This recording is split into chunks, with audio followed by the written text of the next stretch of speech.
back. I decided to go with Arena because out of the options I've gotten the list for tonight, it's one that requires the least setup.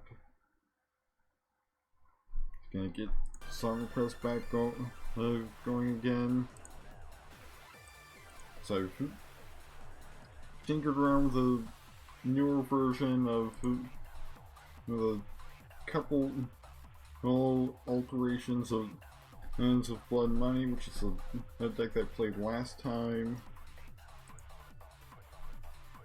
So we've got the original, which is black and white.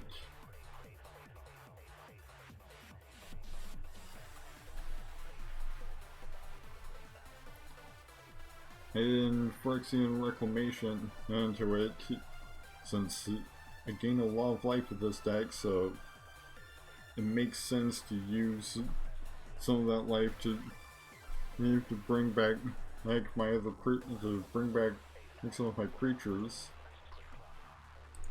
I also made an Abzan version of the deck that incorporates Assassin's Trophy, because it's just generally better removal than a lot of monocolored removal. And I was able to swap out in Mythos of Netherite, because now that I'm playing green in the deck, I can then use it to destroy any non-land permanent. And it also cut some of the stuff that's honestly more of a win more. Like, it's fun, but usually I don't get to do it because either I've already won or I've already lost. That was by the time I can get it going. But the main thing I wanted to add in was Journey of Eternity, which I remember they were playing in a version of this of the standard deck that inspired this. So, in Journey to Eternity, if the creature or its enchanting dies, I can use it to bring more creatures back continually.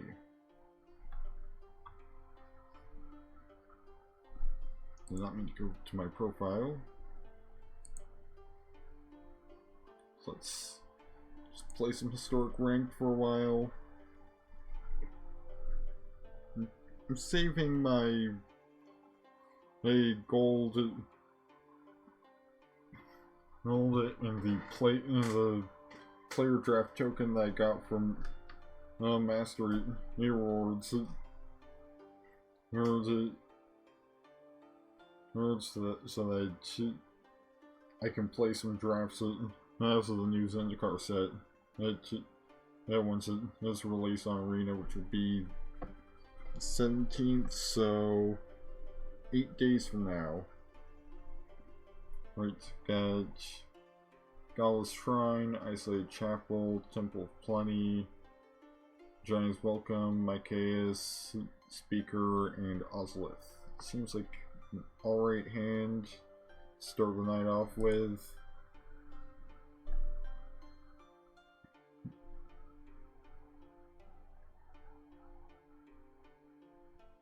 So mulliganing at least once, twice.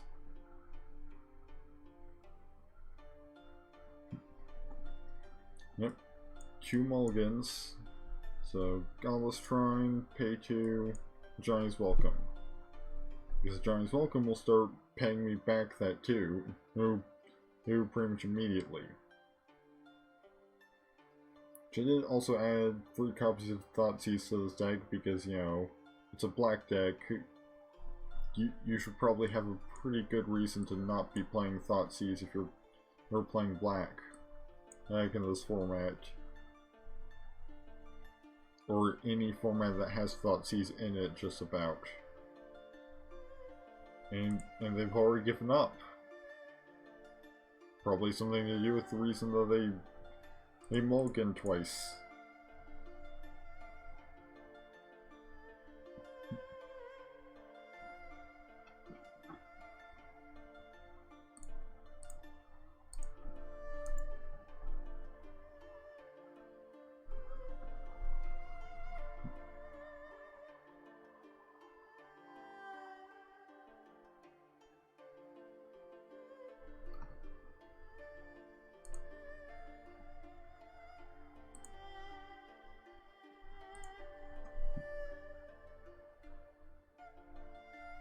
Alright, so we've got Castle Ardenvale, Godless Shrine, Castle Lockplain, Woodland and Cemetery, Johnny's Welcome, Thoughtseize, and Sorcerer's Spyglass.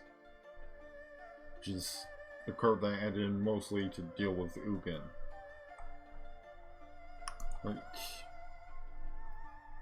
Because Sorcerer's Spyglass can basically shut down any Planeswalker, because in order to be useful they need to be able to activate their abilities.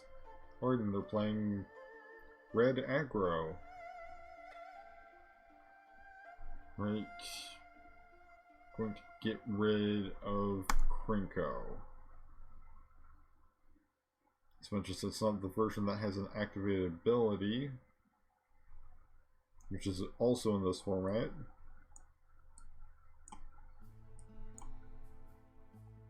Still not something I went around.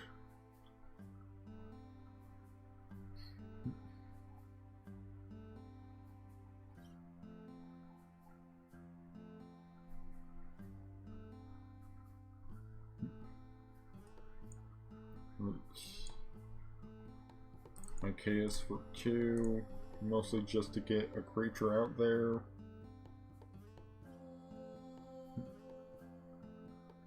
Let's see. We're bound to have tricks and kill spells for it.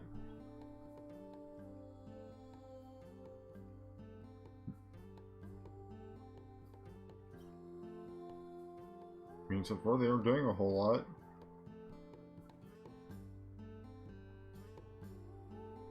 Mostly because that one last card in their hand wasn't in a way to kill my chaos. It was just a Krinko.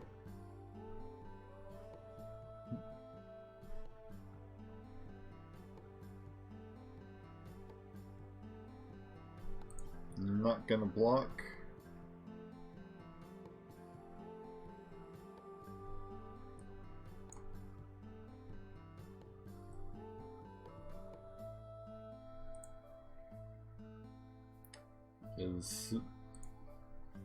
Because that way I can hopefully get a more favorable block in.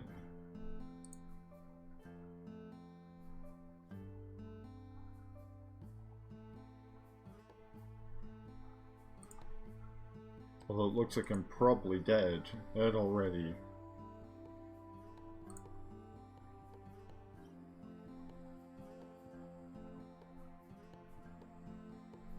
Yeah, especially... well...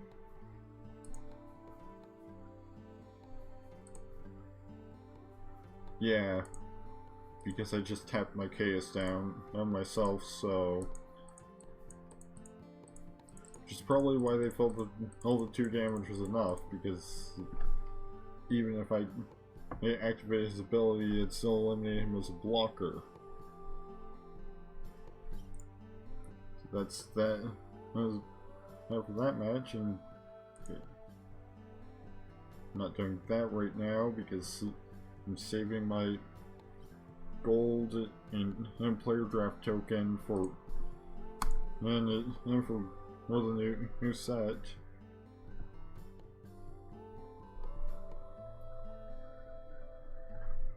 Should probably do that next time I stream Arena.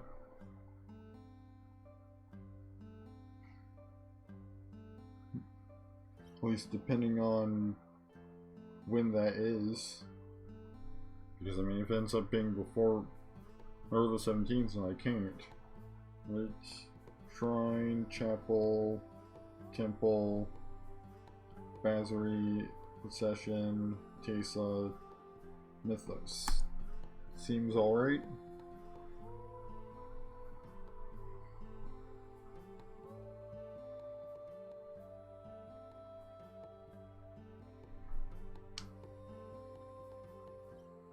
Since I don't have anything to cast just yet, I'm going to have Godless Shrine under tapped.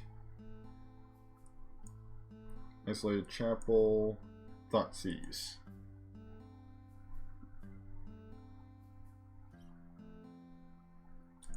Gonna get rid of the Lena and War Leader.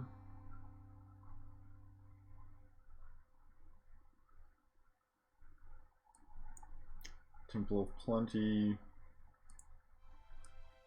Put the second Bazzer on the bottom. Priest of Forgotten Gods.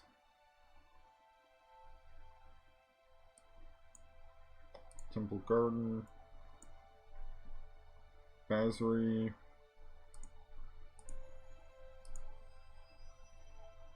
I think they might be mana screwed, since they didn't play a land when...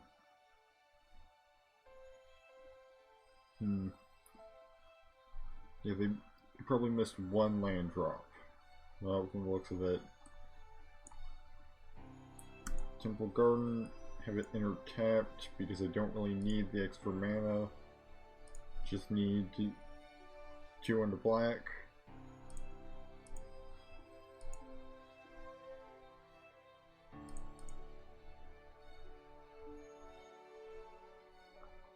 Okay, I'm just gonna keep hammering them with Priest of Forgotten Gods. Auto pay that.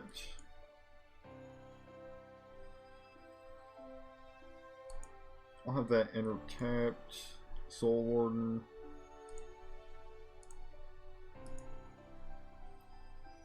And unless they do something about Bazzery, I'm gonna get his emblem next turn.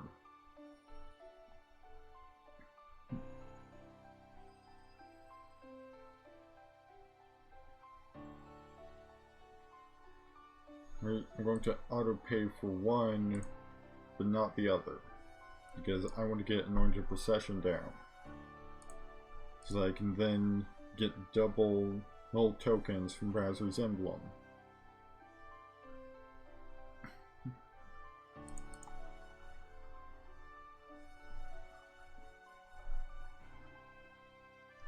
Which, I mean, doesn't look like that one mana they were gonna get from me is gonna matter, or anyway, since they just conceded.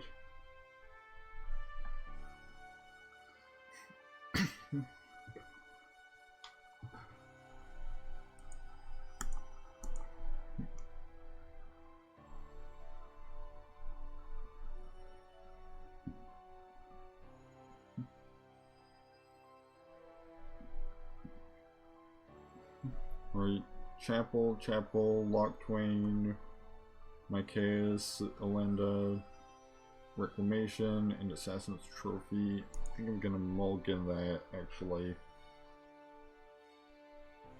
Keep these 6, and put the Temple Garden on the bottom. Godless Shrine, pay 2, Thoughtseize. Oh, and it's Elementals, lovely. Get rid of one of the Risen Reefs, I guess.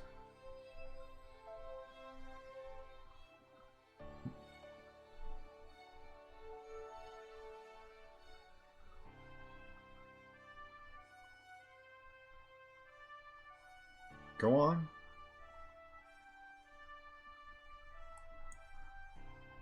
Temple of Plenty. Spyglass could be good.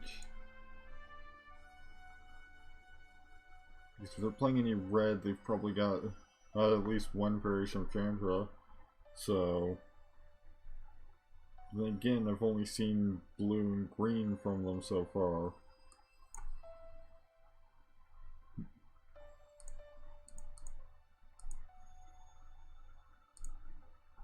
I mean, most elemental decks want red so that they can play Chandra and Omnath. A reliquary tower. Which means that they have reason to be concerned about too much card draw outflooding their hand.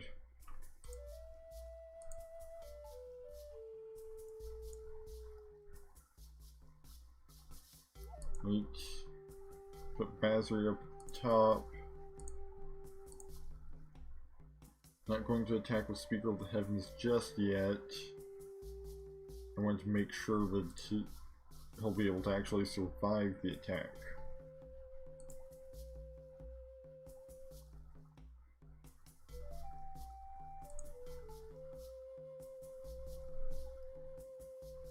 They've already got 5 mana.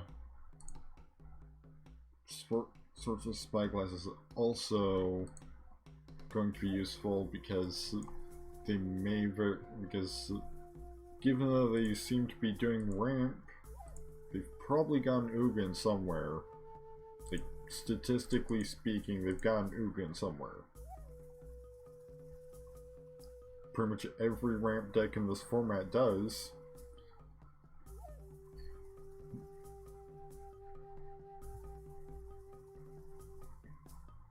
Because apparently the one tactic just about every ramp deck is settled on is just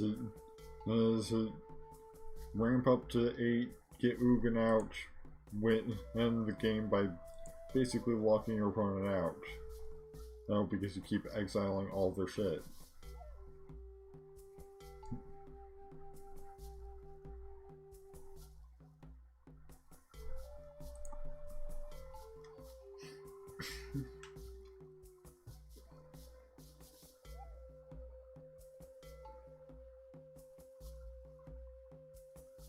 You know, Ugin is a perfectly reasonable card. Or, you know, totally.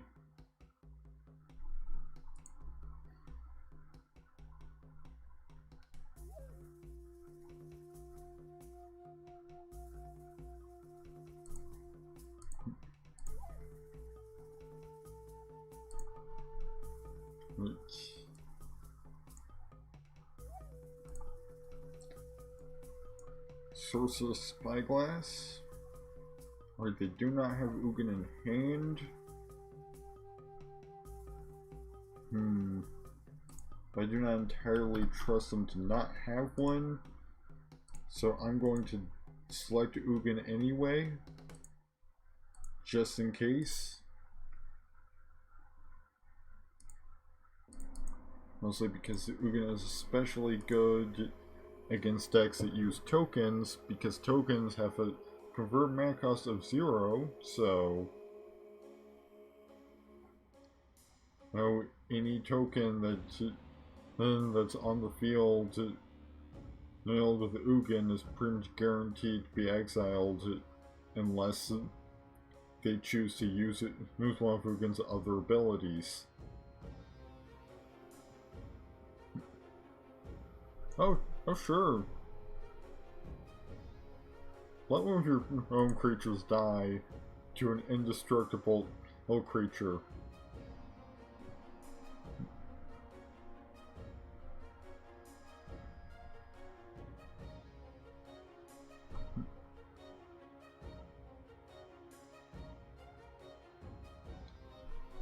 Ah, dang it. There goes Bazri as well. Well, most likely. Unless they just decide to take advantage of this to hit me in the face. He's uninstructed. Nope.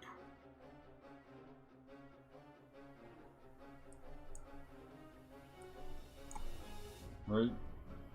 Get Speaker back. And Bazri's Lieutenant. Bazri's Lieutenant as a protection from multicolor might actually come in play. Since if I swing with him, then they have to block with a monocolored creature. Although, as long as you keep making more land, as long as you keep getting more lands, they're gonna have plenty. any of those. Especially since, ooh, they can chain Risen Reef and Zyndakar's Royal pretty bad. Maybe that's what they're after. Maybe Ugin isn't even a component in this deck. Like, they're just ramping to get plenty of elemental tokens.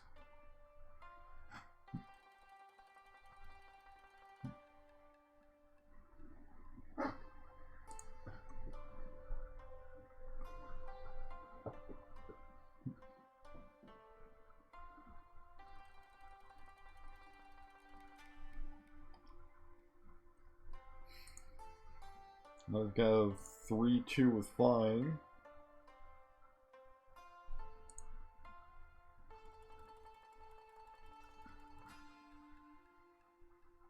And that's one thing you're going to attack me with.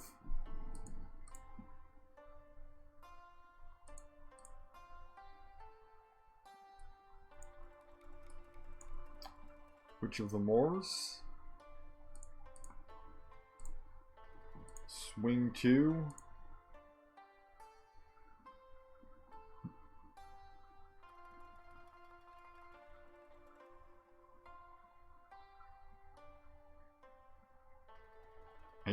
I have no tricks that you can't already see abundantly well from my board if you read it. So the only trickery is in your failure to is in any failure you have to understand the board state. Speaker of the Heavens goes back to my hand because I gained life this turn, and they have to sacrifice a creature, and they already lost their token, so they have to sacrifice one of their non-token creatures.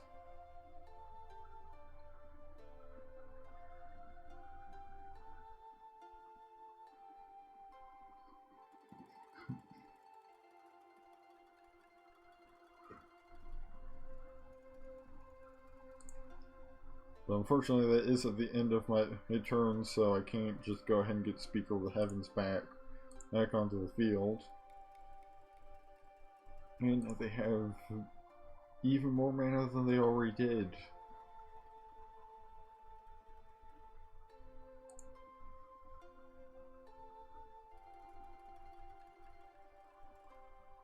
At least they haven't started being able to chain those elementals.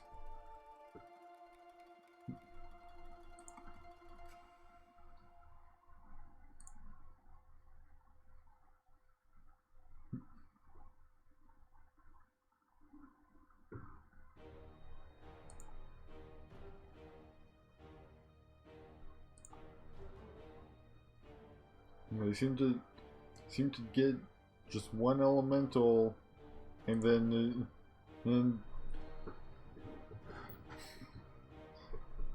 the next card on the library is not on land. So that's probably why they've got concerns about their hand getting too full. Let's see, Speaker of the Heavens. You know what? Gonna draw a card. Get Johnny's Welcome.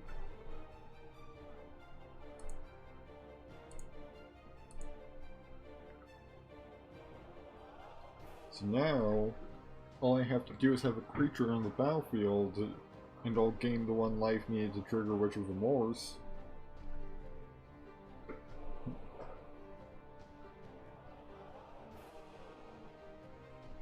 What I really need is a board wipe, which I've only got one of those in this entire deck. Probably include more if I just had more places to put them.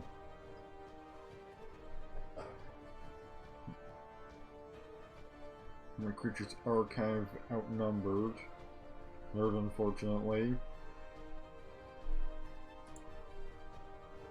And we've got 32-32 with trample.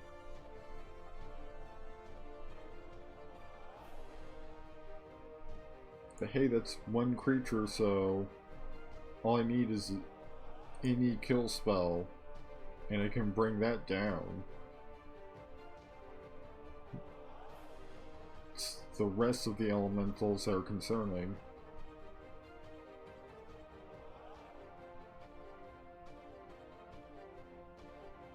Probably should have saved my card draw for into their turn instead.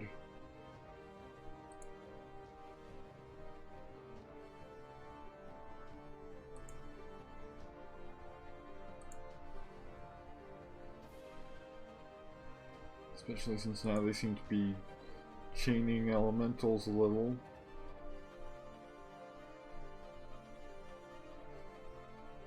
At least the elementals just have trample and not haste.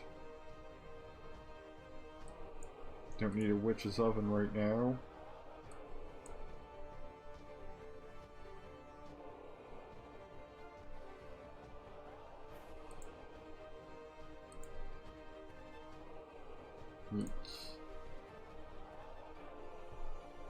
I'm pretty much dead already, so yeah, probably just gonna concede that at this point.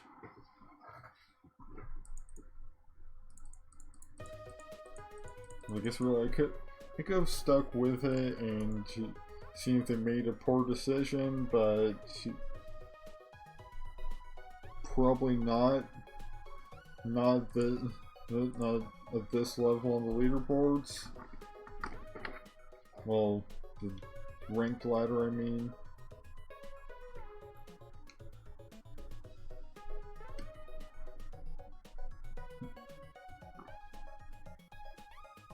Right. Urnvale, Temple, Plenty. Giant's Welcome. Helion's Intervention. Land of the Dusk Rose. And Mythos of Netherroy. Going to mulligan that.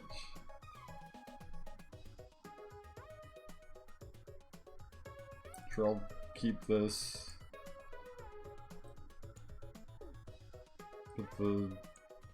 I'll put the Isolate Chapel on the bottom.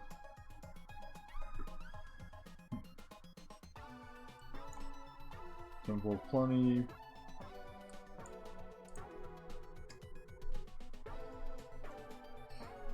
Well, at least I'm gonna be able to play something next turn.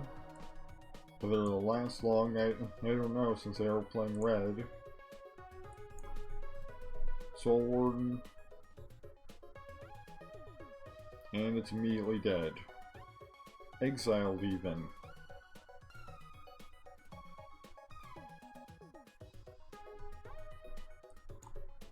Temple of Plenty.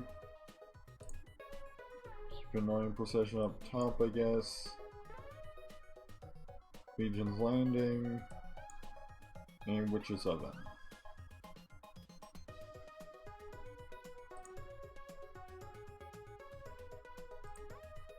So at least now if they want to kill my vampire, I can just sacrifice it and get a food token.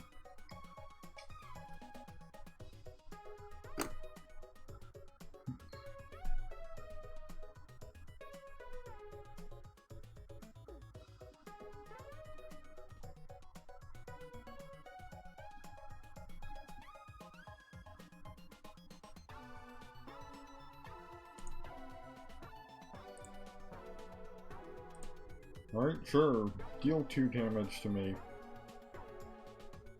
I'll just gain that back in 2 turns.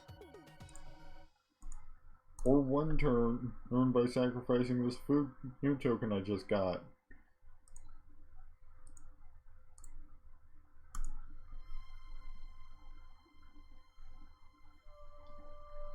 I will save that. Do I want to go after the regulator, or do I want to wait for Chandra herself? I think I'll go for Chandra because the regulator doesn't do a whole lot. without a Enchanter Planeswalker to copy abilities from. That hurts just card draw.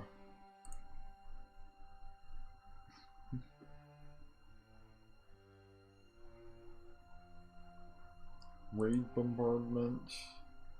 So looks like they're gonna have a lot of tiny creatures soon. They've yet to actually play any creatures. So who knows when that's going to actually happen. End of this rage.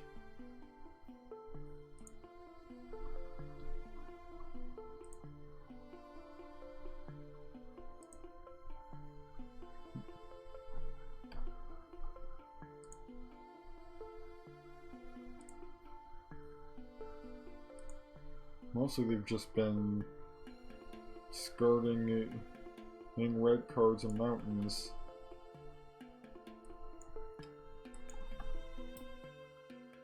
I'm gonna pass on them having that on the field. We've got more ways to deal with Chandra if he shows up, like another Assassin's Trophy, for instance.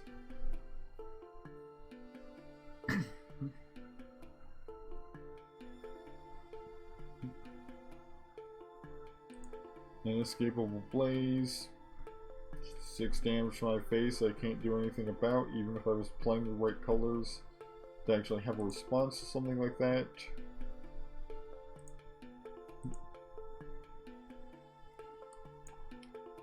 Castle Ardenvale. Unfortunately, I don't control the right kind of land to have it enter untapped. Carol keep disciples. If you activate loyalty ability of a Chandra Planeswalker, or Carol Keep Disciples deals 1 damage to each opponent. So they've certainly got a Chandra in there somewhere, they just haven't found her.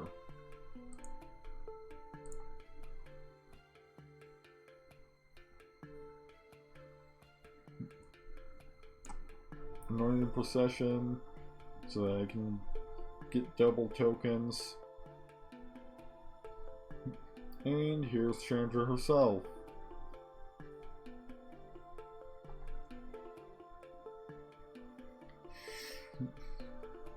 Here to probably exile the top card of your library that you may play at this turn.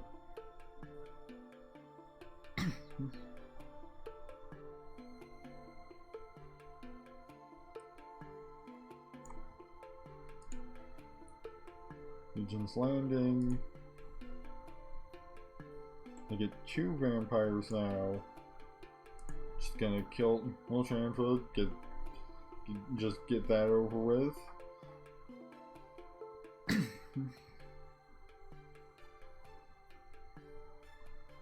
Well, it's entirely possible that they have not only multiple Chandras, but multiple variations of Chandra. As well as Chandra's Incinerator, apparently.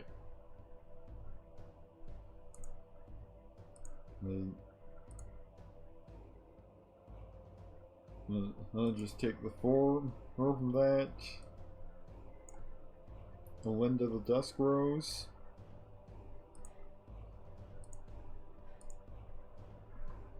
So as long as she survives this turn, I can Journey to Eternity.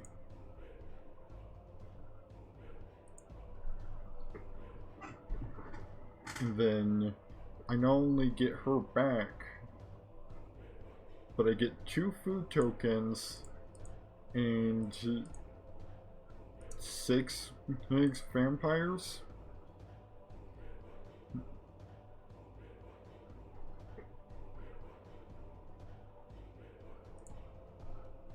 So I can just Journey to Eternity.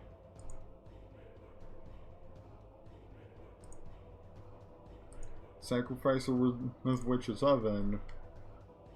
She comes back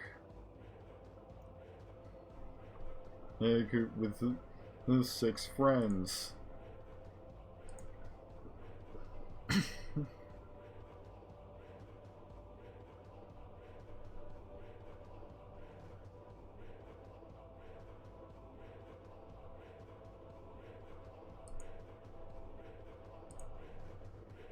Right, so Witch's Oven her again, which means no damage dealt to me from that because they no longer have a valid target.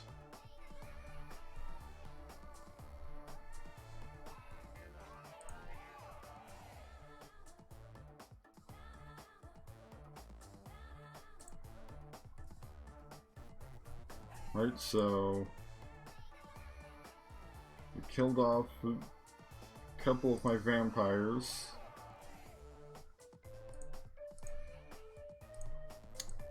If I can make it through this by eating a food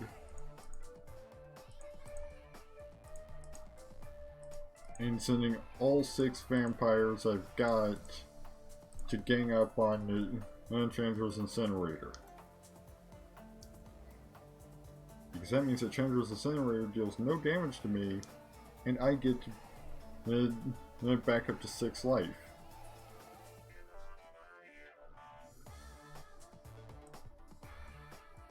Now, Belinda the Dusk Rose.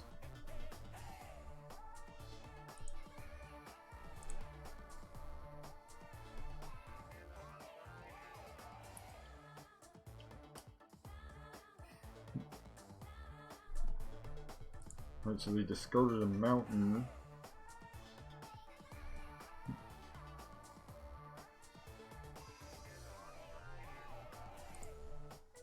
They just shocked me right to my face. Unfortunately for them, that's not going to deal enough damage.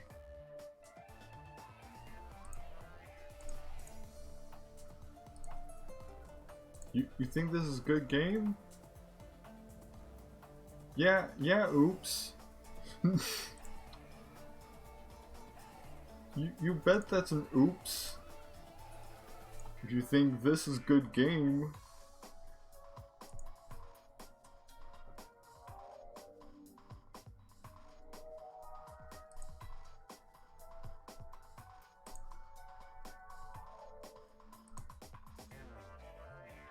Ooh, I think I just messed up myself. Unless they also mess up.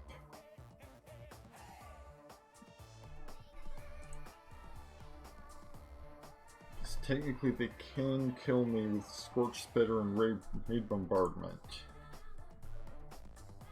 But for instance, they get tripped up and opt not to swing Scorch Spitter, which they just did.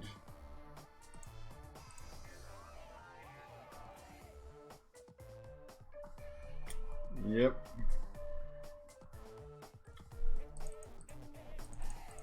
Messed myself up on that one. Because I didn't have the mana open to sacrifice a food.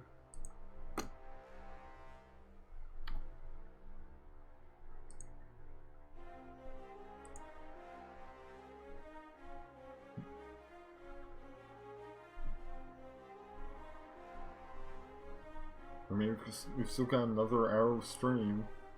So let's just keep going. Mulligan that.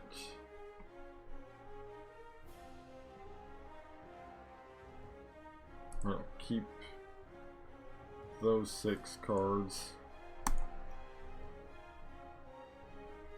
I've got Block Train, Temple Garden, Soul Warden, Bazar's Lieutenant, Tesa Karlov, and Thoughtseize. This selection of cards would be better if I had some black mana that enters untapped. But, like for instance, this black mana that enters untapped. So Thoughtseize. Go ahead and get rid of all that glitters because it's going to be a worse nuisance than all the rest because of the cards in their hand.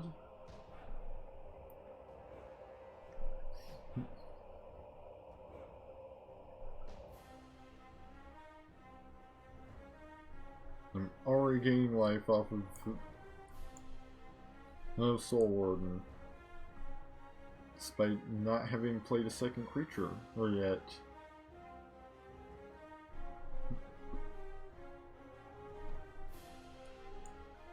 Right. Legion's Landing.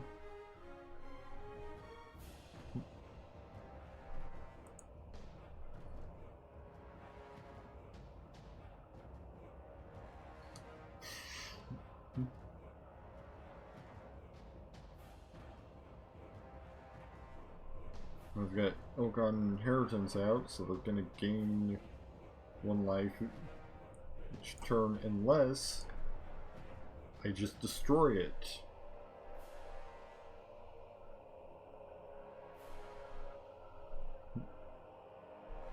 Sure, they'll get 8.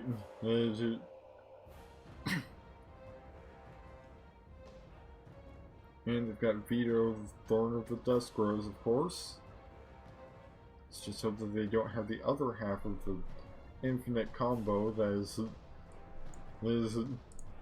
legal in this format.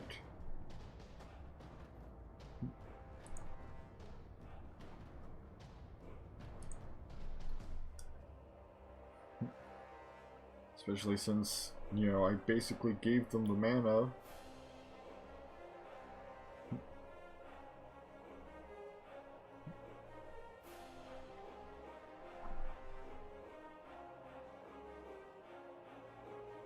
So we've got Heliod's Intervention, as well as Veto and Vampire of the Dire Moon on the field. They gain twice his X life, X being 4, so we got 2 Griffins and Veto dealt some damage to me. I'm gonna go ahead and get rid of Veto.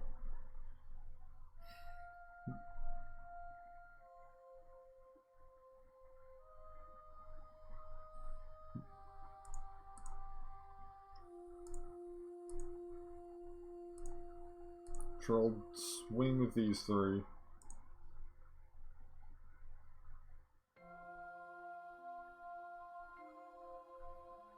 That gets me a Danto.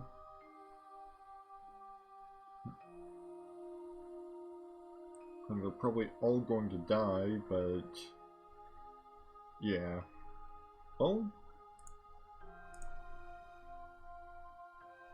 the vampire got to live. The one vampire with a +1/+1 counter on it got to live.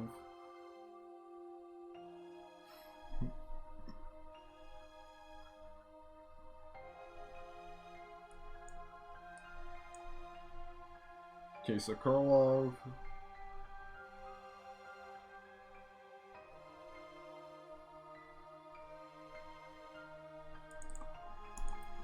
And swing 3. And now my creature tokens have vigilance on top of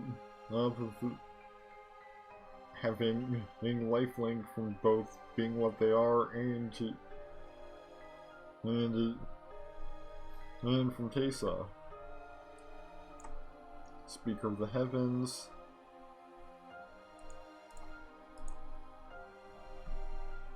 And activate a Danto to get another vampire. And swing the 2 vampires I've already got.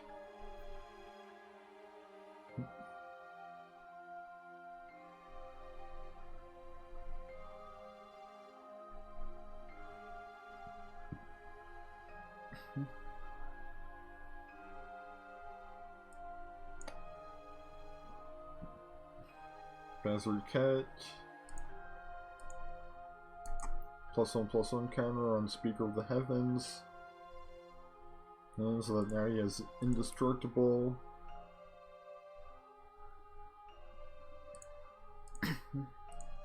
And swing with 3 vampires and Speaker of the Heavens.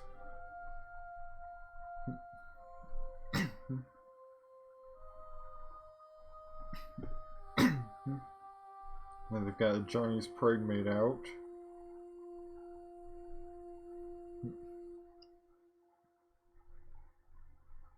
Hey, they're taking time to kill old Basri off.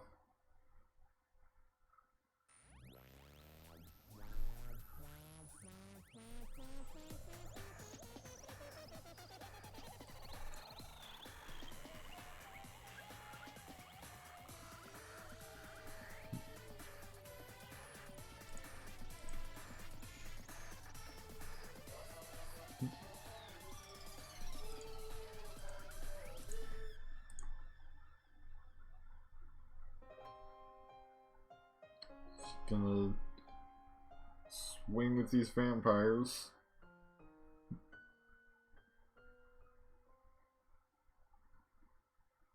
Oh sure. That does absolutely nothing for you.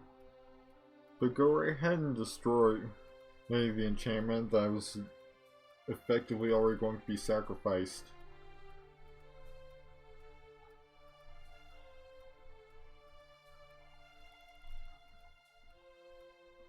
They've got another veto. I think I might actually want to do some card draw.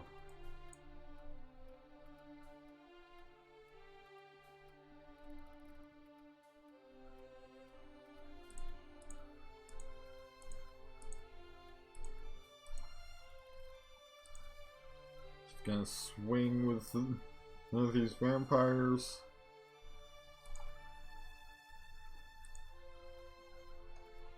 And this time I get to actually transform.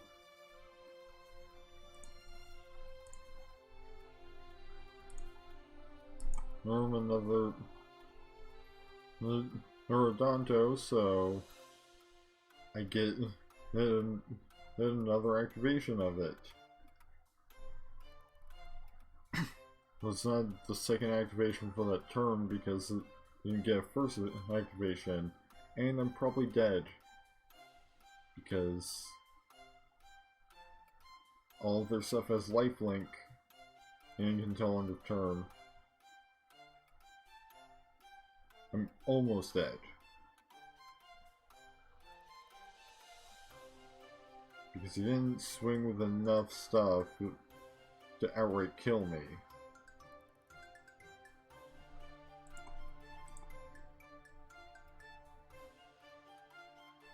Alright, that's gonna be it for that match. And to that point, because pretty much the only thing that could have saved me was a board wipe, and I did not draw one.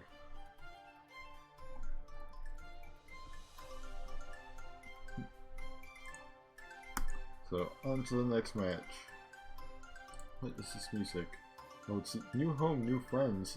Steampunk fantasy music.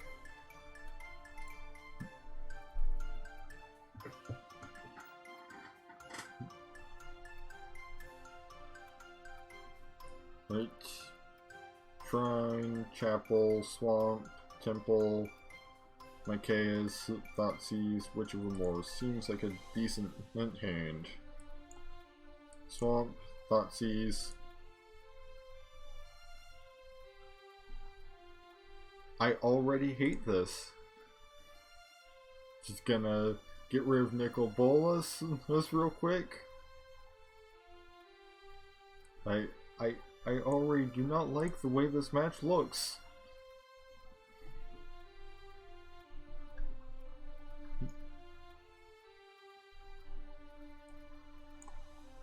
So you know what, Sorcerer's Spyglass? It would be amazing if this deck did not have an Ugin somewhere in it. So just gonna go ahead and do that.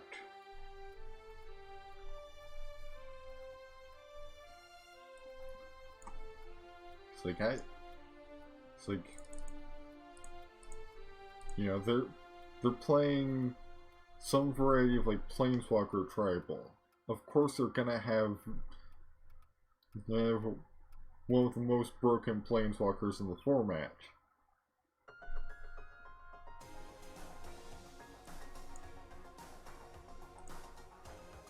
You know, super friends without the best Planeswalkers in the format.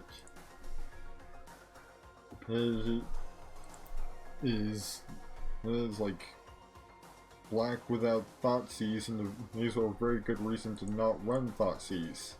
It's just not a thing that people do in Historic, or any format that has Super Friends or Thoughtseize.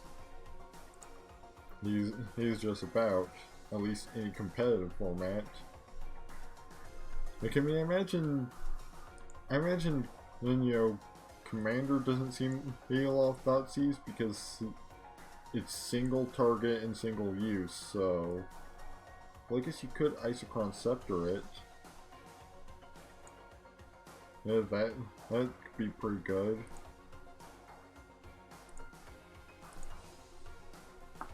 Right. Ooh, and they're ramping, so... More reason to assume they have an Ugin. Not just any Ugin, but specifically Ugin the Spirit Dragon, since there are two Ugins. One substantially worse than the other.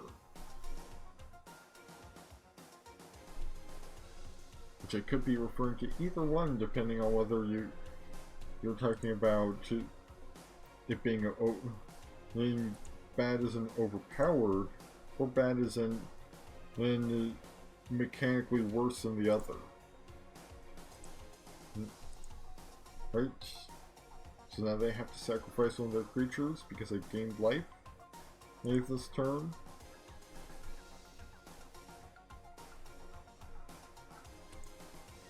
Of course, it's going to become a lot harder on me just as soon as they can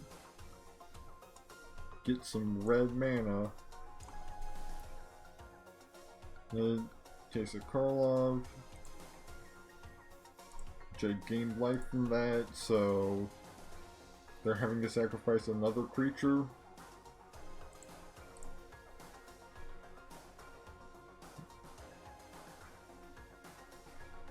Ooh, and they've given up.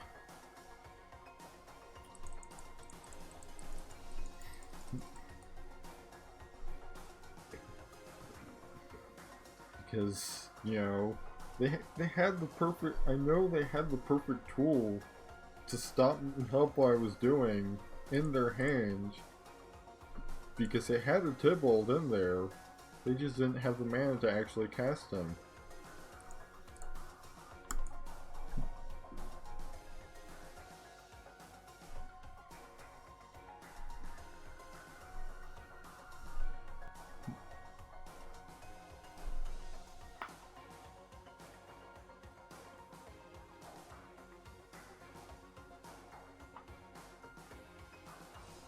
Let's see.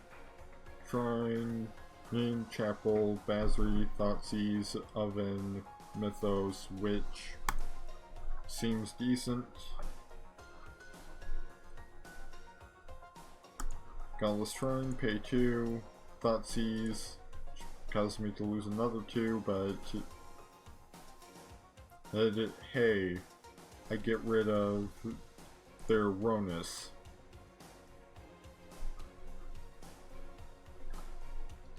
So that's something they don't have to deal with later. In literally maybe 3 turns. Right? Temple of Malady, Witch's Oven.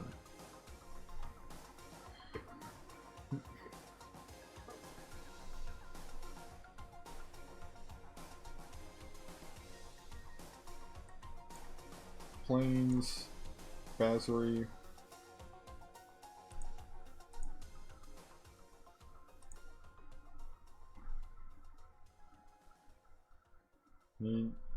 Just gonna activate Basri with no target because there's not even a valid target on the field.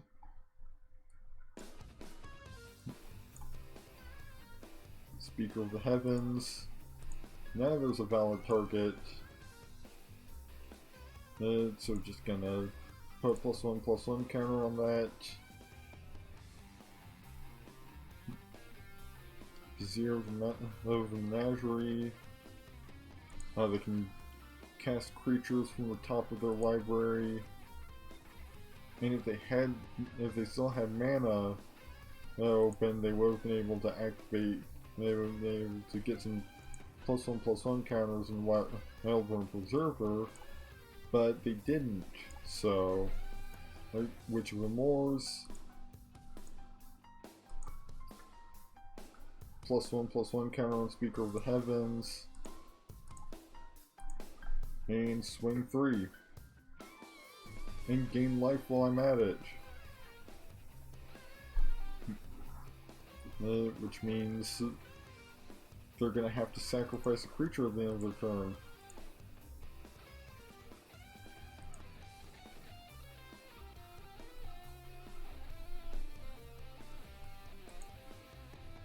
And so now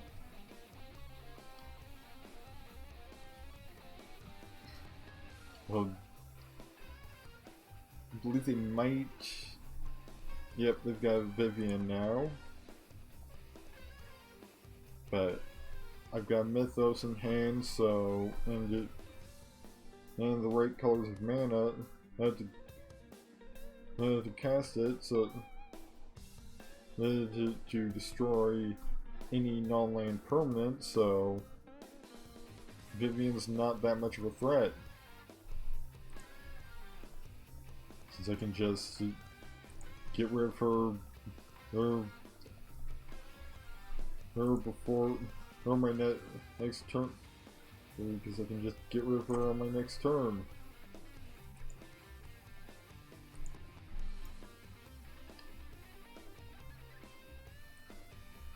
And Speaker of the Heavens,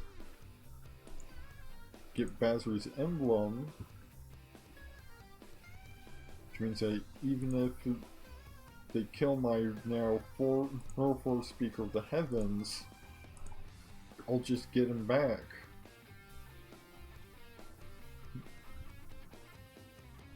And they'll have to sacrifice whatever they still have.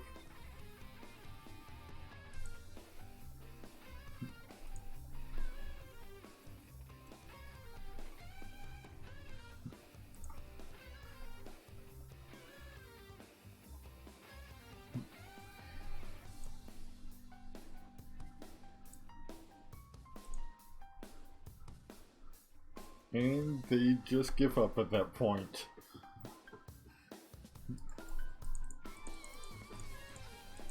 Since, you know, they only had one creature, so even if they didn't block with it, it would still die. Or even if they blocked something that it can't kill it, it would still die. And I'd get and if what they blocked was a Speaker of the Heavens, I'd just get that Speaker of the Heavens right back. Like Ardenvale, Temple, Landing, Speaker, their Reclamation, Priest seems decent. A little slow, but that's just the way tricolor or mana bases are sometimes. Temple, I'll keep Witch's Oven up.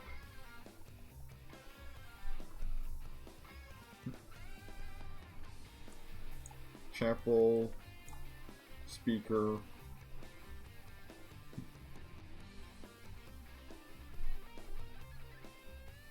and I get Thought Seized. To get rid of they took away my Witch's Oven, which I've got multiple copies of, so I'm not that torn up about it.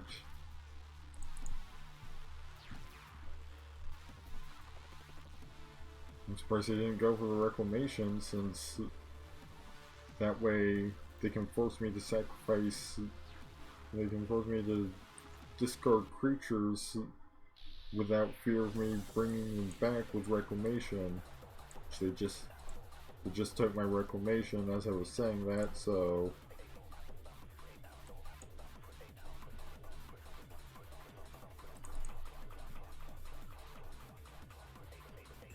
But hey, now I've got a multitude of lands that generate tokens for me. Need Temple of Malady. Put that on the bottom because I need more gas than anything. It looks like they're having some mana troubles, even more than I was initially, since at least I've pretty much recovered from my mana troubles, and they conceded.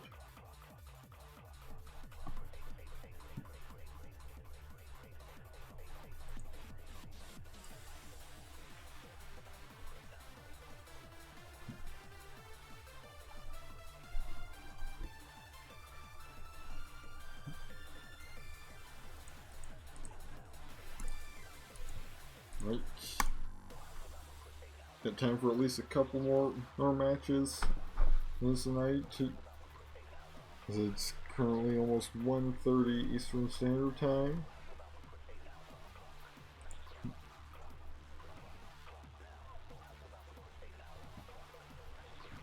Right. Ardenvale, Chapel, Cemetery, Soul Warden, Basri, Procession, Journey to Eternity. Again, a little slow when it comes to the mana, but workable.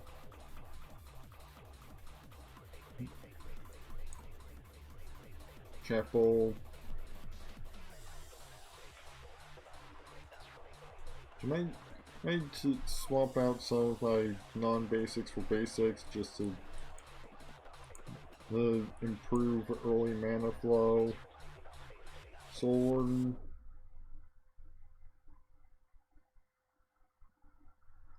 As long as it lives through this turn, I can give her Journey to Eternity. And she's going to live through this turn. I don't have a way to just surprise kill her either. So, Journey to Eternity. So now I have a blocker that, as long as you don't kill and exile her, will just come back. Like once she dies from trump blocking, and will give me a means of even more effective of trump blocking.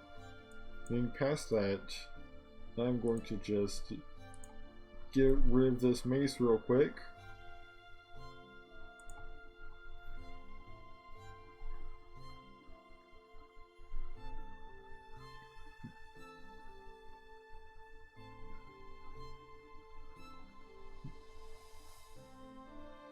Ooh, they've got Anointed Procession, so I guess they're trying to go wide.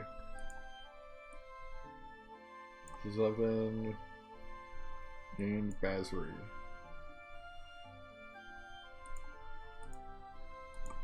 I mean, they did have Mace of the Valiant, and so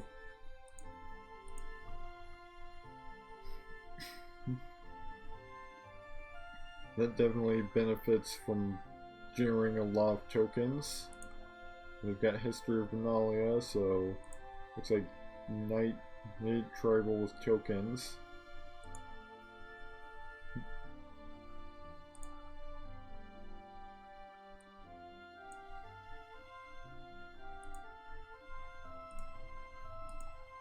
But hey, I can make tokens too.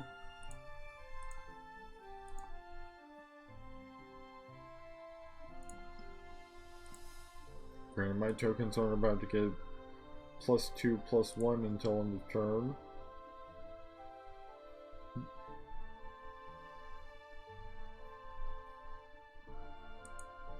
Or +1/+1 from Circle of Loyalty.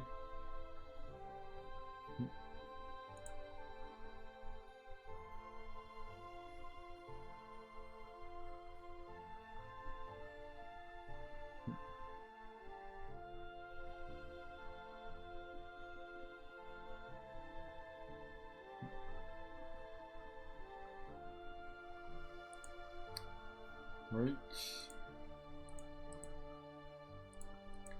Gonna just block there and there.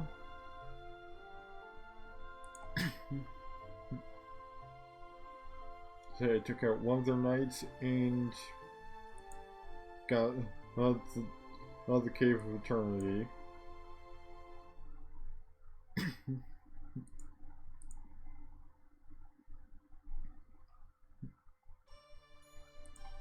Hey, as much as they're about to swing for a lot,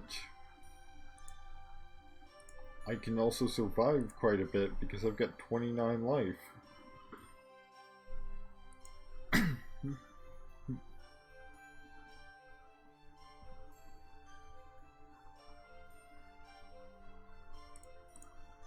Well, that's not great. Although I just gained 4 life off of them casting a creature. And then another 2 more for the creature itself.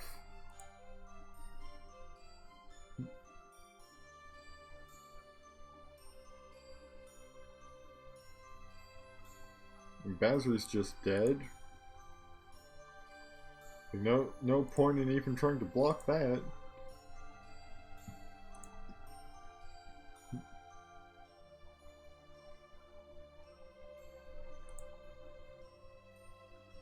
But hey, that just made it easier for me to survive their big onslaught.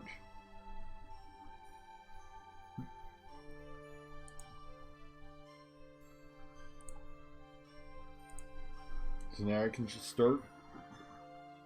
I've got Anointed Procession down, so I can just start pumping out more creature tokens and gaining life each and every time.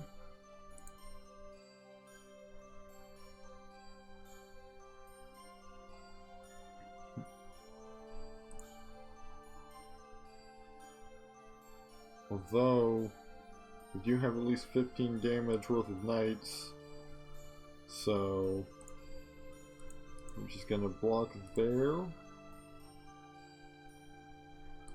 and sacrifice this human to create which creates 2 foods.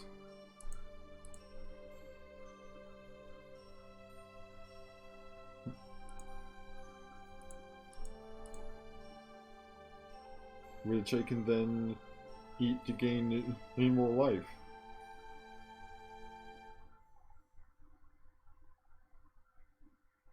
Well, I'm still down to 13 life now.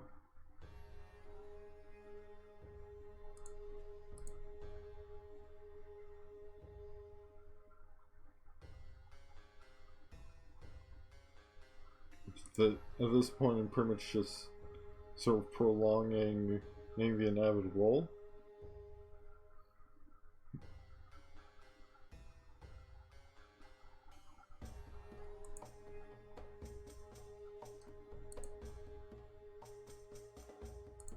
But hey, every turn that I survive is another turn I might draw on my 1 board wipe.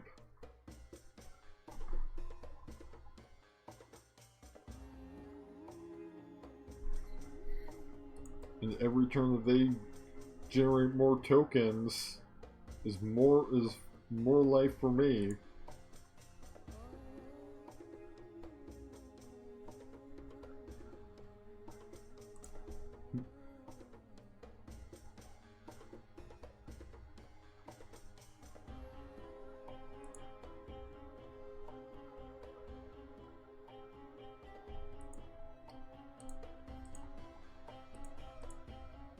Wait. And block there and there.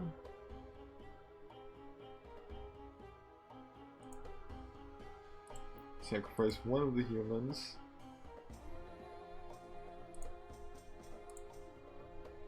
And then sacrifice a food. Because this is my best chance to maybe survive this. Yep. I survived.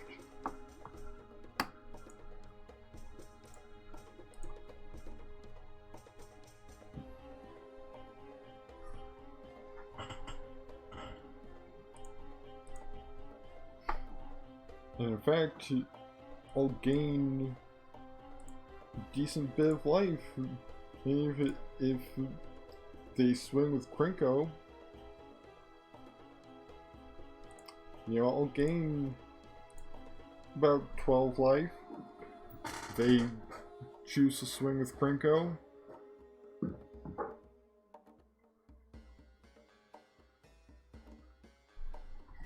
Well, 6 now.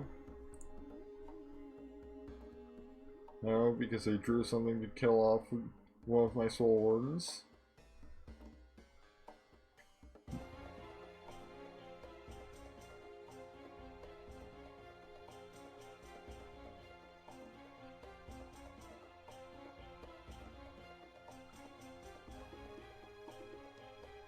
And they intentionally left Krenko back. So at that point, I've got nothing.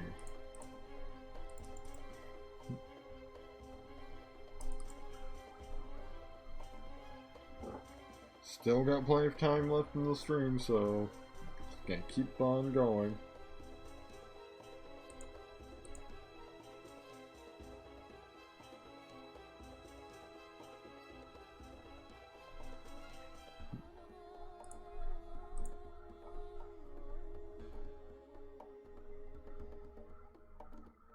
Right, shrine, welcome, landing, speaker, her Bowser's Lieutenant, Boncho's Last Reckoning, and Witch of Remorse. Since it's only got one land, I'm gonna mulligan it. And if this is a little bit better, I'll put the Ozolith on the bottom. Pay 2. Giant's welcome.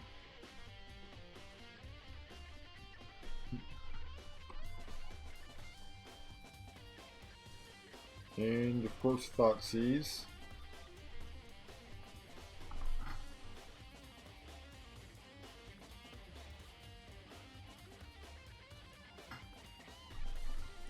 Right. Lock Twain. In Reclamation and Speaker of the Heavens. So if they force me to discard any more creatures, I can just bring them back. Granted, they haven't forced me to discard a creature yet.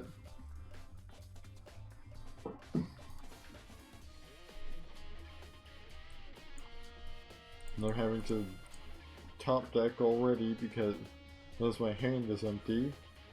Partly from 2 Thoughtseizes in a row.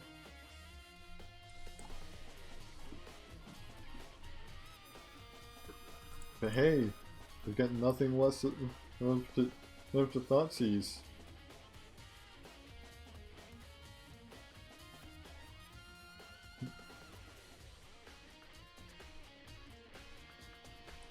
Except now Witch of Remorse because I don't have the mana for it.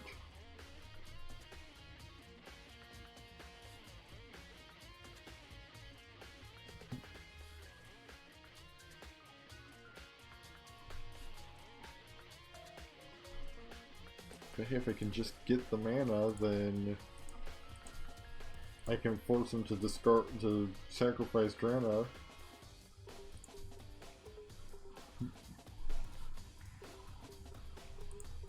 I mean, they've got exquisite blood, so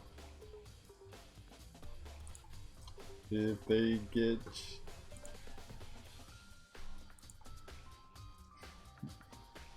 veto out, I'm pretty much screwed.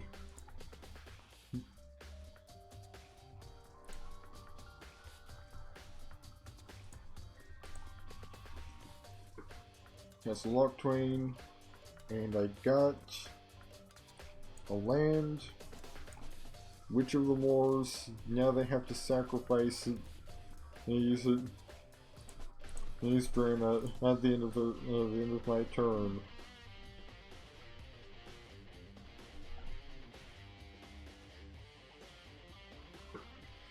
And here's veto.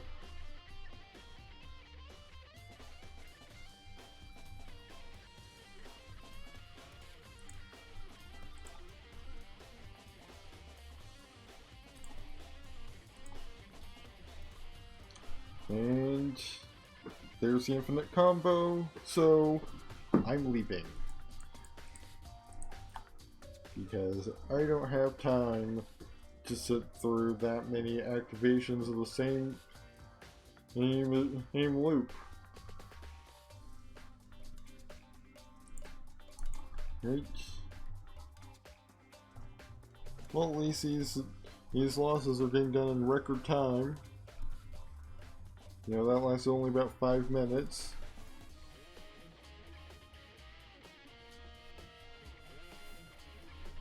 Right.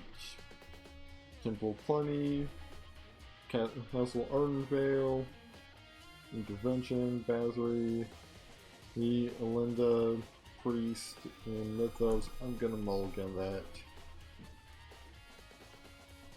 Right. This seems a bit better. The temple at the bottom, then plains. The Journey's welcome.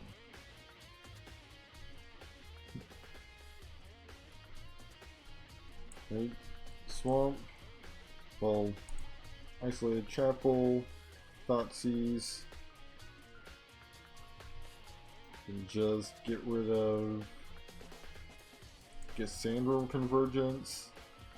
Ideally, this isn't gonna last long enough for them to actually get any of those things. Since, other than the Beast Whisperer, probably. Right, Nicaeus, those for 2. At least it's mostly creatures, so I don't have to have green to need to Mythos some. Okay, get rid of Yorvo. And swing 2.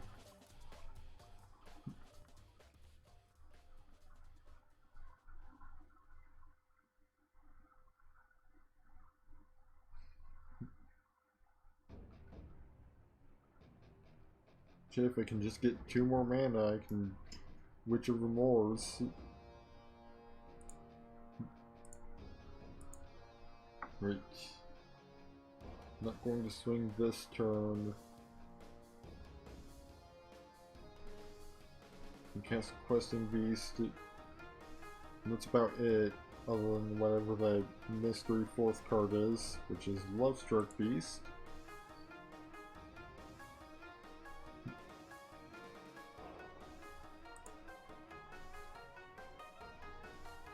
Well, that's interesting. It changed card art. Right. Block. Put +1/+1 uncounter on my case. Then Tisa.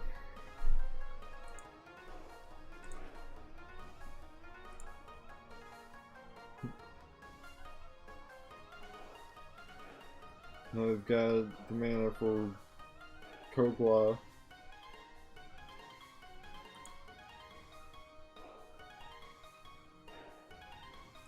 Alright, sure. Remove a +1/+1 counter from it. So I can at least buff Tesa a bit.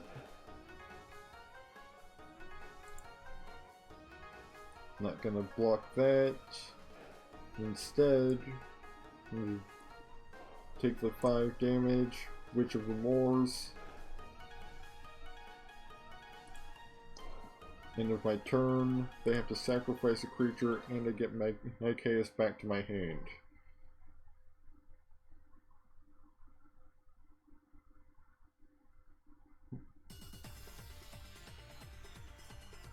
This is an interesting decision for them because now they've lost the ability to swing with Lovestruck Beast for as long as they don't have a creature, or as long as they don't have a 1/1 creature.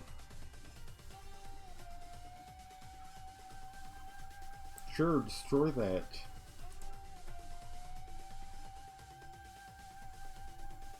Right.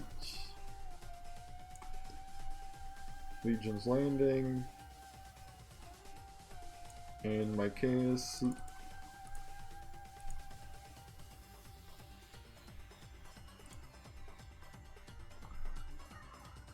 Of course, now they have triple mana, so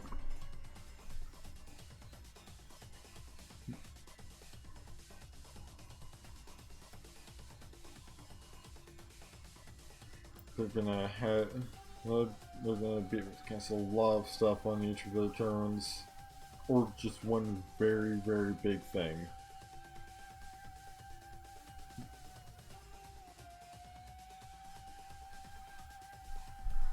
No, not a great hit situation.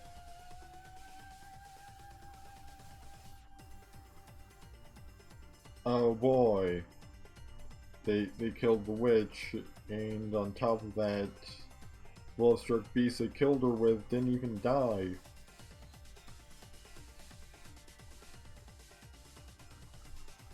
Alright, I'd say that's it for that match.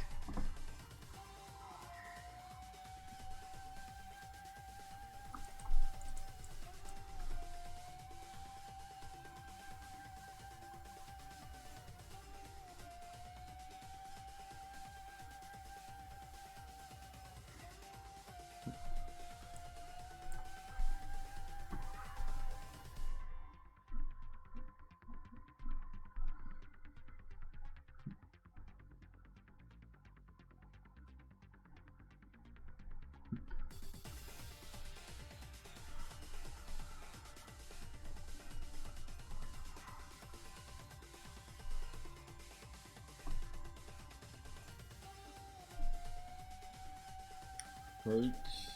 Chapel, Lock Twain, Swamp, Landing, Ozolith, Trophy. Seems alright. Kinda wish it had some green mana in there, but just gonna Swamp and Ozolith as my opening move.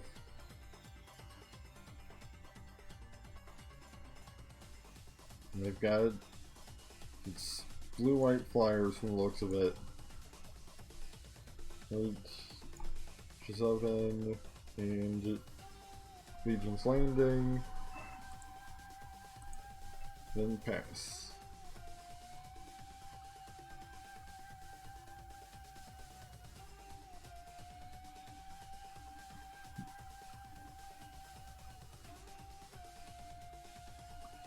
We've got another Griffinary. I mean, it's not gonna do a whole lot until they start gaining life.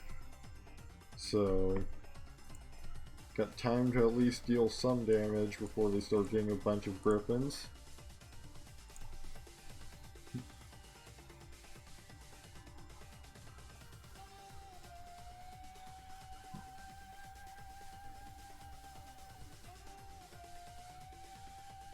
Ooh, they're not blue-white flyers. Looks like they're Esper and of some variety. Legion's Landing. Heard that resolved. Even though they have the mana for a counterspell.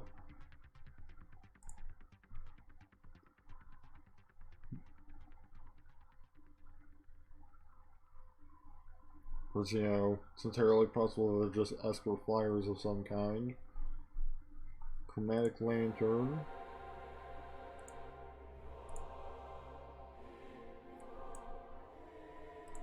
I'll let Temple Garden enter untapped so that if I really need to, I can destroy something on their turn.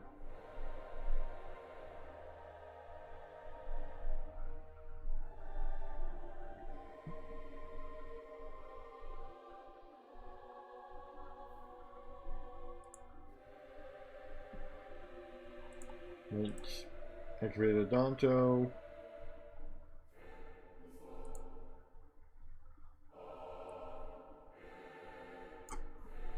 Knowing Possession. this probably isn't going to resolve. Or maybe it will, apparently. Maybe they just don't have any counter spells. They have to sell the wreckage. Just no counter spells from what I've seen. But hey, I no longer have any basic lands in my entire deck. So there's no way I'm gonna draw any. Because they're already all on the field.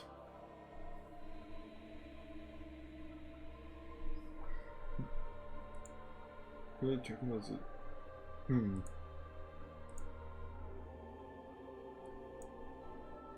How about I destroy your copy of my enchantment?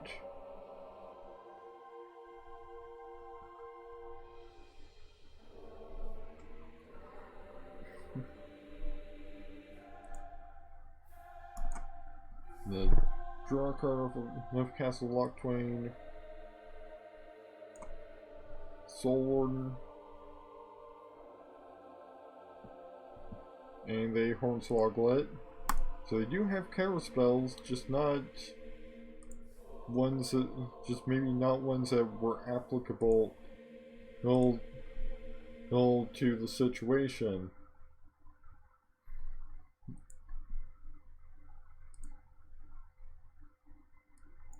And Linda, let's see if they love.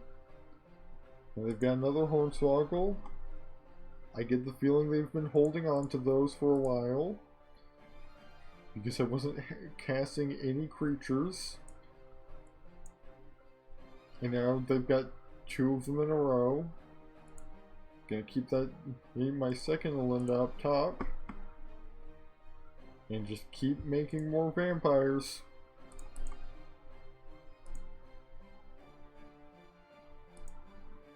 Just keep beating them and just keep beating them down.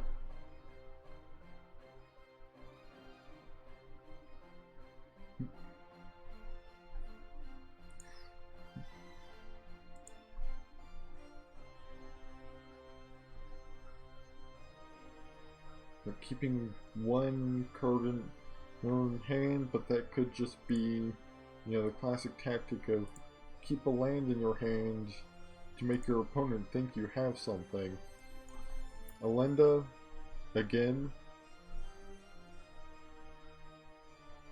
Hornswoggle, again.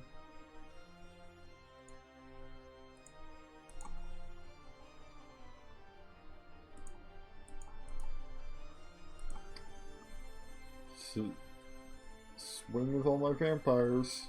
They're all gonna die, but so are all their creatures.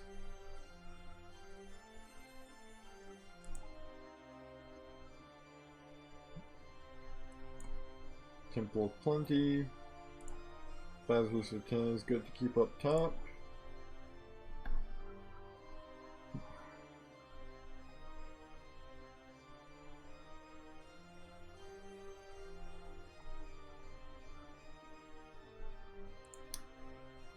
We've got one card in hand. Will it be their 4th Hornswoggle? Nope. At least if it is, they didn't cast it.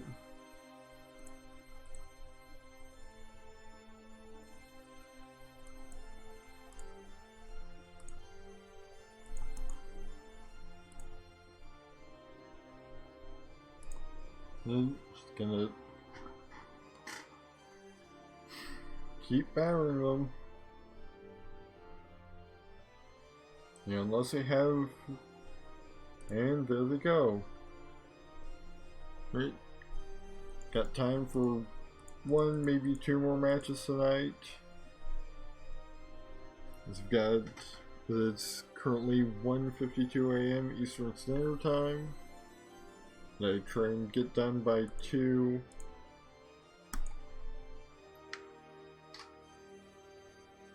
Although, I mean, it's entirely possible we could end up in a match that just takes extraordinarily long. In which case, who knows when I'll get done with this stream. Right. Buck Twain, Swamp, Giants Welcome, Micaiah's, Basri, Trophy. Gonna mulligan that because there's no mana to actually cast the things in the hand. Right. Put Witch's Oven on the bottom. Then since I've already got one in hand. And Witch's Oven.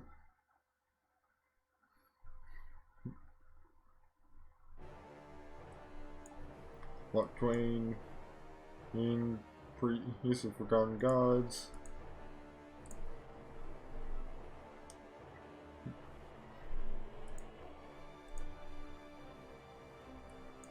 Plains, Legion's Landing, and Ozolith. And then since I don't have enough creatures to activate it, I'm just gonna swing with the Priest.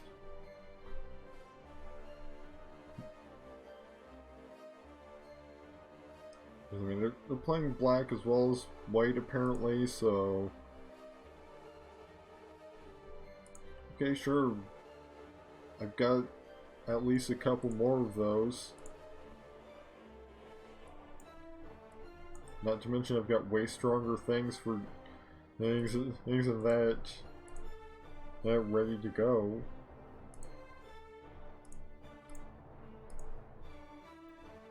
Just swing with the now 2/2 vampire.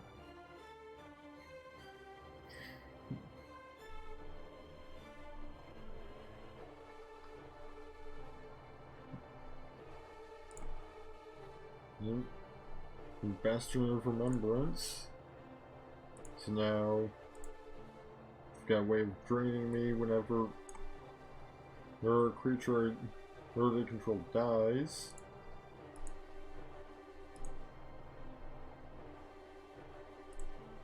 Yeah, I'm just gonna swing with the priest and with vampires. Temple of Malady. Definitely a good card to have up top.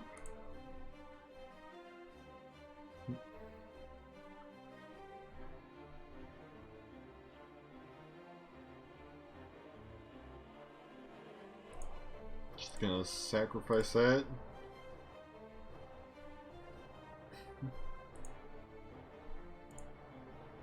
Since I mean otherwise it's completely useless. You know what? Mythos of Netheroi.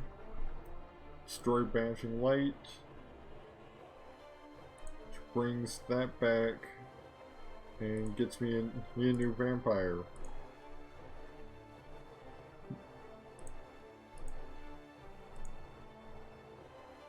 And then gets 2 +1/+1 counters.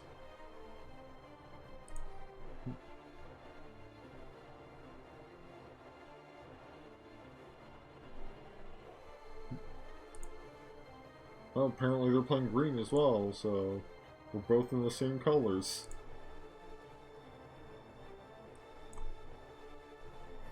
Isolated Chapel. Can draw a card off of Castle Loch Twain. Then put a +1/+1 counter on that.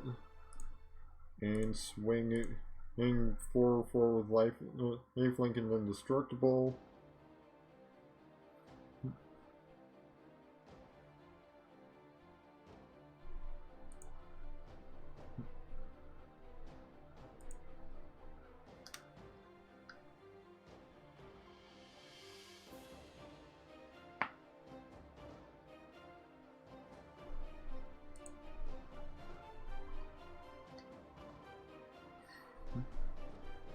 So the Gateway Plaza.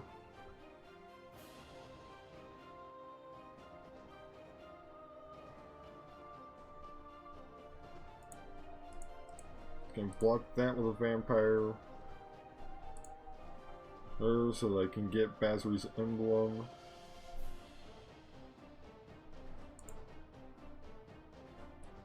Then Belinda, -6 Basri to get the emblem.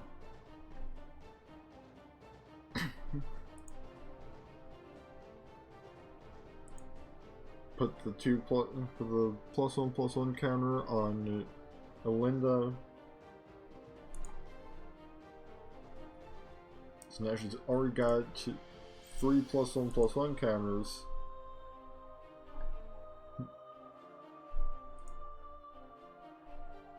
So with the 5/5 vampire.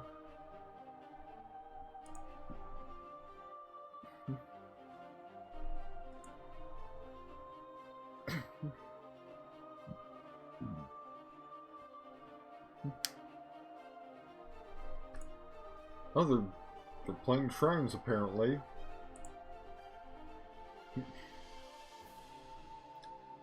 Who knew? Apparently the deck that didn't even appear to be playing that many colors. Don't concede yet. The fun is just beginning, as I now have is now basically anytime one of my creatures dies, I get another creature in its place. As long as I've had the creature since at least the beginning of my next at least the beginning of combat on my turn. Unfortunately, it's too late as they're already dead by 9 points. And that brings us pretty much perfectly to 2 AM Eastern Standard Time, so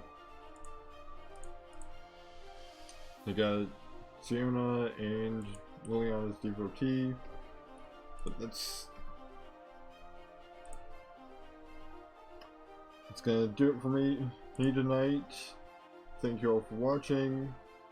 Next stream in general will be the Thursday with the Age of Wonders, and next stream of Arena will probably be on a Tuesday, as I've been putting it as part of Viewer's Choice. It is quite a bit, although depending on how things shake out with the poll on my Twitch page, it might be something Tuesdays can be just about anything. I'm gonna find somebody to raid who's also playing Arena.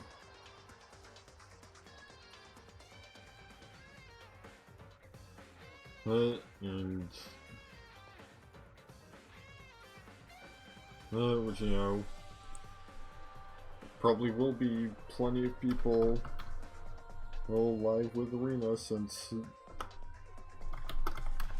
it's a very popular game.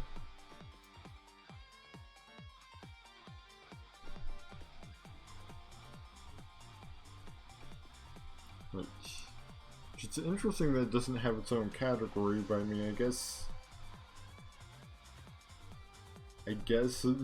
as the Magic the Gathering category kind of works.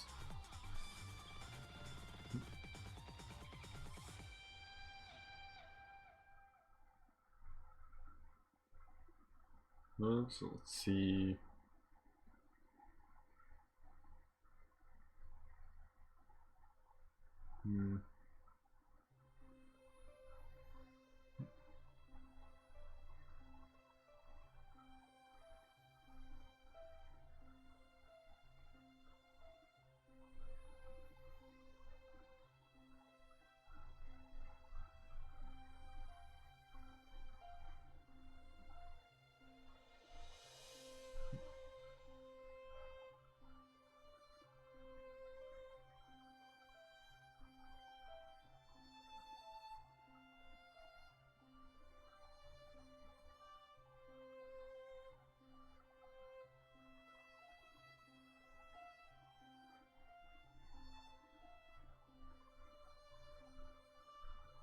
Let's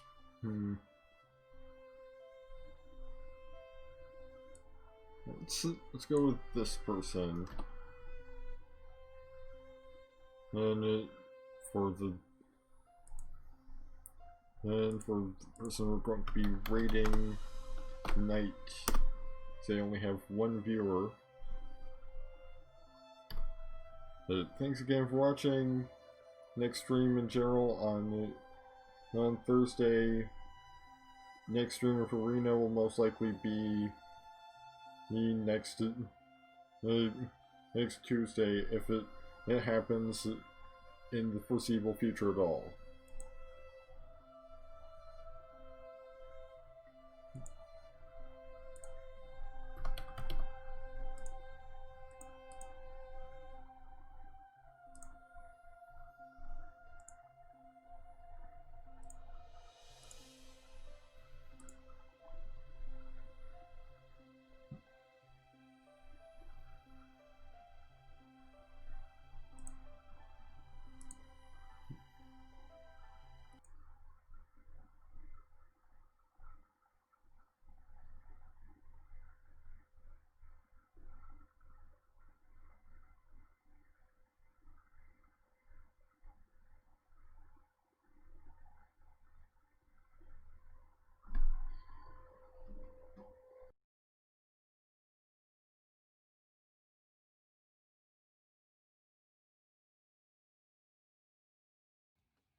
I'm playing against the bots right now, just fucking, trying to unlock, the basic decks, and then until you unlock, like, drafts and stuff. I'm playing bots, but yeah, it's a blue deck. It's gonna counter the fuck out of me.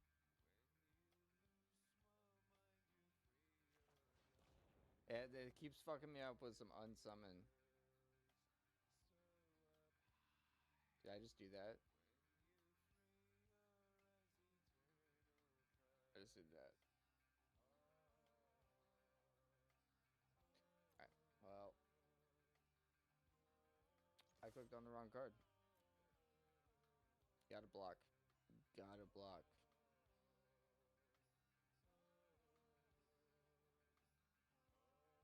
Yeah, I was using this Dark Reach because -1, -1 till end of turn. It gets an additional -1, -1 till end of turn for each card name manufacturer in your graveyards for those stacking debuff spells. Um,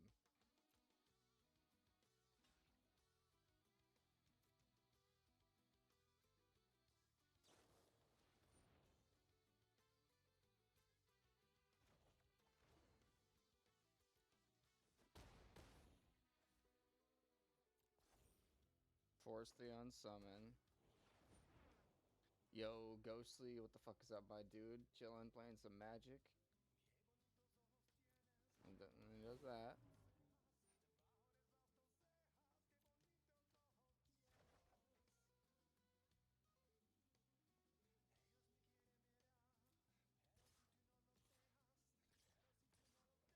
Against real people, yes. Against the bots, getting kind of fucked up.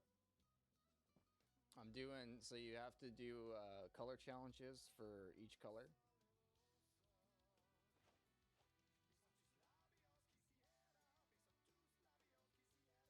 Wait a second.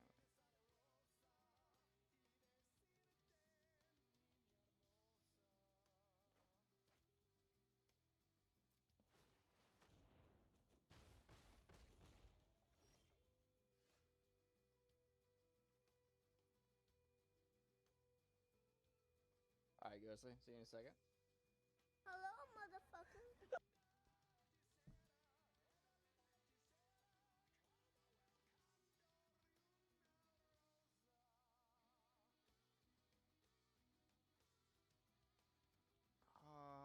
Let's see if I can do this.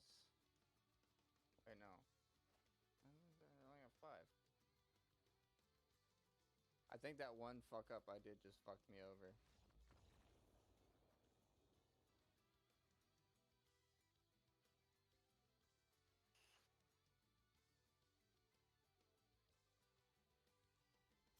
These aren't even real matches, these are like puzzles.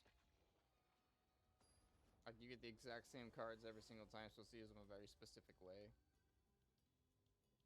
So it's good to learn like some of the newer card combos, the stuff that's in standard. I feel like an idiot. I'm gonna figure this out.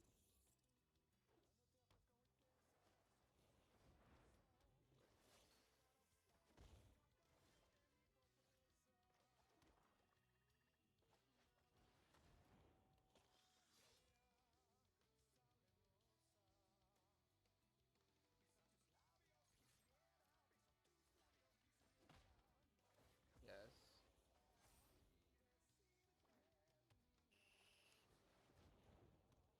Bring out this gun. Alright, alright. Yep. Ping me for one. Drop a land. I'll play this bastard. Sack him. Like a tribute summon, right? We're playing Yu-Gi-Oh now. And then you ain't gonna block, so I'm gonna do this.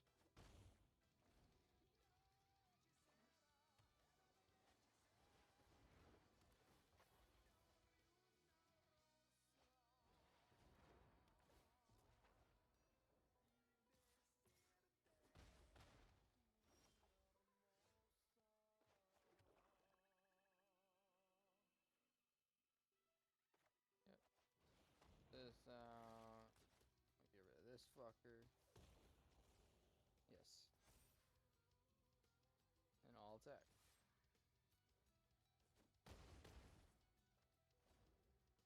I need to change my schedule on my fucking stream elements. That's wrong. Like the opposite of that. Like 10 p.m. to 2 a.m. But like usually start at 9. Been a little crazy this week. There's a bunch of fires everywhere, and there's potential evacuation orders going out to our area. Fuck yeah. I haven't heard this song in a minute.